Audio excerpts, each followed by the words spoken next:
రామ్ చరణ్ గారి దగ్గర నుంచి మీకు ఫోన్ వచ్చింది, అండ్ బన్నీ గారి దగ్గర నుంచి ఫోన్ వచ్చింది. చిరంజీవి గారి దగ్గర నుంచి ఏంటి మీకు రియాక్షన్స్ అండి? అయ్యో నాకు ఆయనతో ఎవరికైనా ఏముంటుంది, ఫైనల్ గా చిరంజీవి గారితో సినిమా తీయాలని ఉంటుంది 100%. అందరికి. నాకు కూడా అదే ఉంటుంది. మరి ఆయన ఏమీ ఆఫర్ ఇవ్వలేదండి మీకు చిరంజీవి గారు? ఎవరు? చిరంజీవి గారు. ఆయన ఇప్పుడు ఆయన ఆఫర్ ఇచ్చిన ఆయన తగ్గ స్క్రిప్ట్ నేను చేయాలి. ఎందుకంటే ఆయన అంతటా ఆయనే ఆఫర్ ఇచ్చేటప్పుడు ఆయన తగ్గ స్క్రిప్ట్ చేయకపోతే ఫస్ట్ నేను కుమిలిపోతా. అయ్యో కరెక్ట్ మాట. నేను కుమిలిపోతా. ఏంట్రా బాస్ వచ్చి పిలిచి సినిమా ఇస్తే నువ్వేం చేసావరా అని చెప్పి నాలో నేను మొదలు పెడిపోతా. అదే ఇందాకలాగే చేయకపోయినా పర్వాలేదు కానీ అందువల్ల ప్రయత్నం చేస్తున్నాను. ఇప్పుడు కూడా స్క్రిప్ట్ వర్క్ అవుతుంది. ఓకే, చాలా ఒళ్ళు దగ్గర పెట్టి చేస్తున్నాను. ఓకే, 100% ప్రయత్నం చేస్తున్నాను. చూస్తున్నా, వెయిట్ చేస్తున్నా. ఓకే. అంటే ఎందుకంటే ఇప్పుడు ఆయన అంతా యంగ్ స్ట్రింగ్ డైరెక్టర్స్ అందరితో చేస్తున్నారు కదా. ఆయన కూడా ఎనర్జీ సినిమాలు చేయాలని ఫిక్స్ అయ్యాలని విన్నాను సార్. మరి వాల్టర్ వీరయ్య ఏంటండి సేమ్ సార్, అట్నుంచి తిప్పింది ఇండస్ట్రీ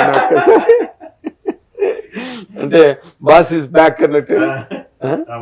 సో మీలాంటి ఇప్పుడు ఎంతో ఉన్న డైరెక్టర్స్, మెటల్ టాలెంట్ పొటెన్షియల్ ఉన్న వాళ్ళందరికీ కూడా చిరంజీవి గారు మళ్ళీ మీకు ఒక పెద్ద వరం. నిజంగా మీరు అలాంటి కథ కనుక తీసుకెళ్లి చేయగలిగితే మీకు తిరగలేదు.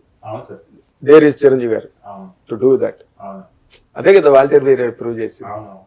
సో మీరు ఎలాంటి కథ అయితే మీకు ఇప్పుడున్న పరిస్థితుల్లో చిరంజీవి గారితో చెయ్యాలన్న ఆలోచనలో ఇది ఇలా అయితే బాగుంటుంది పరిస్థితులన్నీ నాకు తెలియదు కానీ నేను చిరంజీవి గారితో ఫుల్ కంప్లీట్ ఎంటర్టైన్మెంట్ చేయాలి. అదే ఆలోచించుకుంటున్నారు. నేను వింటే నాకు ఇష్టమైన cinema gang leader. Gang leader లో చిరంజీవి గారు అంటే పిచ్చి. అదే అసలు ఆయన ఆ ఫైట్స్ గానీ యాక్టింగ్, సీన్స్, సాంగ్స్, చిన్న గెడ్డం. సార్ చిరంజీవి గారి స్పెషల్ ఏంటంటే సార్, రైటర్స్ రాసిన డైలాగ్ ఆయన నోట్లో చూస్తే ఆ రైటర్ రాసే డైలాగ్ ఉన్న ఎమోషన్ చూసారా, ఆ ఎమోషన్ కి ఎవరు కనెక్ట్ అవుతారంటే ఆడియన్స్ కనెక్ట్ అవుతారు.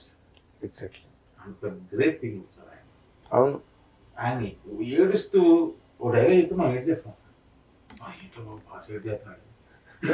అదేంటో అది నిజంగా గ్రేట్ సార్. అది కాదు కదా, హిట్లర్ సినిమాలో ఫుల్ కామెడీ చేస్తారు. అవును, కామెడీ చేసి చేసి చేసి చేసి ఏంట్రా ఇవన్నీ ఎలా భరిస్తున్నావు అంటే, ఎన్నో దెబ్బలు తిని తిని గుండె బందపడిపోయింది అనగానే అంతకు ముందు చేసిన కామెడీ ఎంత పోద్ది. అవును, సీరియస్ నీళ్ళు వచ్చేస్తాయి మనకే. అంటే అంతే, ఒకే సెంటెన్స్ అంతే.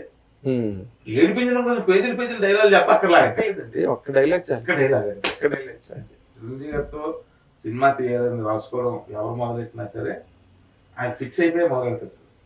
అలా చేయాలి, ఆయనతో చేస్తారు. రామ్ చరణ్, మన ప్రభాస్, బన్నీ, జూనియర్ ఎన్టీఆర్ ఎంతమంది ఉన్నారు. మరి ఎప్పుడు వాళ్ళందరితో మీరు అవకాశం రావాలి కదా. అంతేనా? చేస్తాను, ప్రయత్నం చేయకూడదు. కాకపోతే ఎప్పటిలాగా ఉండొచ్చు ఏంటి కథ అన్నది ఒకసారి మా ఆడియన్స్ కి, మీ అభిమానులకి. అయ్యో తప్పకుండా అండి. ఇప్పుడు ప్రెసెంట్ అయితే అదే పనిలో ఉన్నా, స్క్రిప్ట్ వర్క్ మీద ఉన్నా. ఓకే, టోటల్ గా ఎక్కడికి అంటే ఇంకా అదర్ అప్లికేషన్స్ ఏం లేవు. సో అదర్ యాక్టివిటీస్ ఏం లేవు. ఆల్మోస్ట్ ఆల్ ఇంచుమించుగా ఫినిషింగ్ స్టేజ్ లోకి వచ్చేసాను. ఓకే, అదే మొన్న వైజాగ్ వెళ్ళిపోయారు దానికే స్క్రిప్ట్ వర్క్. అంటే ఈ మధ్య వైజాగ్ ఎక్కువ వెళ్ళిపోతున్నారు స్క్రిప్ట్ వర్క్ అవి. అంటే పేరెంట్స్ ఏజ్ వచ్చింది. అదే పైగా అన్ని అమ్మ నాన్న వైజాగ్. అందువల్ల వాళ్ళతో ఈ టైం ఏ స్టార్ లో స్పెండ్ చేసే కన్నా వాళ్ళతోనే స్పెండ్ చేస్తే ఎక్కువ టైం వాళ్ళతో స్పెండ్ చేసి. దీని మీద ఒక మంచి సినిమా తీయండి, అమ్మ నాన్న ఓ వైజాగ్. వైజాగ్ ఎందుకు, అదే ఒక అటాచ్మెంట్ పేరెంట్స్ కి, పిల్లలకి అలాంటిది ఉండాలి. తల్లిదండ్రుల మీద మెయిన్ ఏజ్ వచ్చిన పేరెంట్స్ వాళ్ళ మీద ఉండాలి. టైం తక్కువ ఉంటుంది సార్, ఆ టైం మనం వేస్ట్ చేసుకోకూడదు.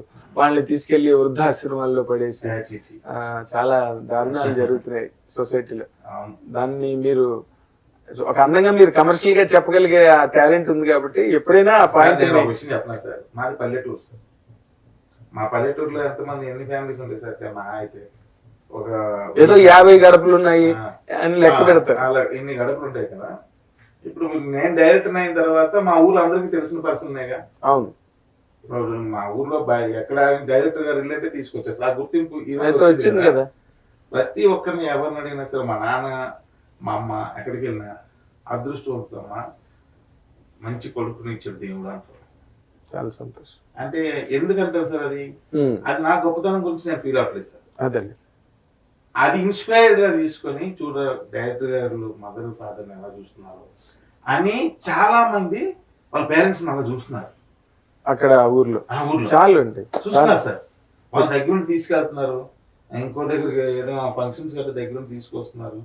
వీళ్ళు నేను నా సినిమా రిలీజ్ అయితే పేరెంట్స్ ని తీసుకొని పక్క ఊరు మా ఊర్లో థియేటర్ లేదు, తీసుకెళ్తున్నారు. దగ్గర విజయనగరమే కదా.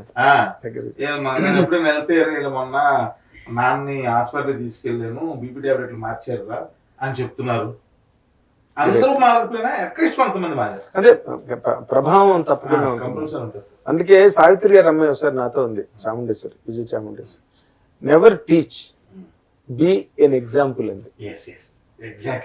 ఇప్పుడు మీరు చేసింది ఎవరికి మీరు టీచ్ చేయట్లేదు, బట్ మీరు ఏం చేస్తున్నారో అది ఫాలో అవుతున్నారు. అంతే, నేను ఎవరికి చెప్పట్లేదు కూడా. అదే మరి ఇలా చెయ్యాలరా నేను ఎవరికి చెప్పను. ఓకే, అది విజువల్ చూస్తున్నారు అంతే కదండి. ఇప్పుడు మీరు ఎంతమందికి ఏం చెప్పగలుగుతారు చెప్పలేదు కదా, గుమ్మం గుమ్మంకి వెళ్ళి చెప్పలేరు కదా. చెప్పలేము. ఎప్పుడైనా ఇంటర్వ్యూలో వచ్చేటప్పుడు అవకాశం వచ్చినప్పుడు ఇలా చెప్తా ఉంటా, పాస్ అవుతుంది at least. Correct sir, correct. And మీరు చక్కగా ఎలాగైనా మొదట్లో ఎంత స్ట్రగుల్ అయినా చాలా ఒక సరళ రేఖ మీద సినిమా పరిశ్రమలో ప్రయాణించి ఈ స్థాయికి చేరుకోవడం అన్నది, ఇది కూడా ఒక చక్కటి ఆదర్శం నెక్స్ట్ జనరేషన్ వాళ్ళకి, మీ తర్వాత వచ్చిన వాళ్ళకి, ఈ ఇంటర్వ్యూ చూసి ఇన్స్పైర్ అయ్యే వాళ్ళకి, వీళ్ళందరికీ కూడా. And we really wish you a very great future from our Eeha TV staff and the channel. Trinatharao garu, all the very best. Thank you.